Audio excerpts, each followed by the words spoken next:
Move on now to the migrant crisis at the southern border. A new caravan of more than 1,000 people trying to make its way to the U.S.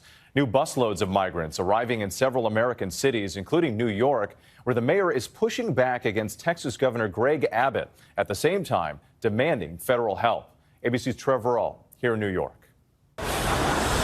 Tonight, more buses of asylum seekers heading north to sanctuary cities that are already stretched thin by this surge of migrants, pushing several of their Democrat mayors to heighten their calls for federal assistance. We need the state and federal government's help in resettling and supporting the 68,000 migrants. New York City Mayor Eric Adams now requiring more than a day's notice for buses dropping off asylum seekers and only allowing arrivals weekday mornings. More than 180 new migrants arriving in the city Tuesday, sent by Texas Governor Greg Abbott, and officials say last week 14 buses arrived in a single day.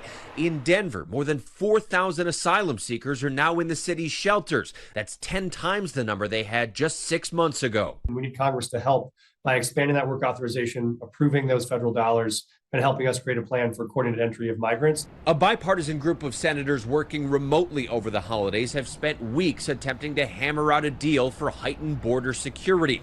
All the while tonight, that migrant caravan inching its way north through Mexico, now about 500 miles from the U.S. border. It had been estimated at 6,000 people, though Mexican officials now say it's down to 1,500. Secretary of State Antony Blinken and Homeland Security Secretary Alejandro Mayorkas in Mexico Wednesday, pressing the country's president for help slowing the surge, though Mexico, too, is requesting aid from America's federal government to help address this unprecedented migration. Trevor Ault back with us now. And Trevor, after those major talks between the U.S. and Mexico, both countries announcing there is some agreement on addressing the border surge. They have, Witzel. Both the U.S. and Mexico have agreed to crack down on migrant trafficking and to promote a legal migration path.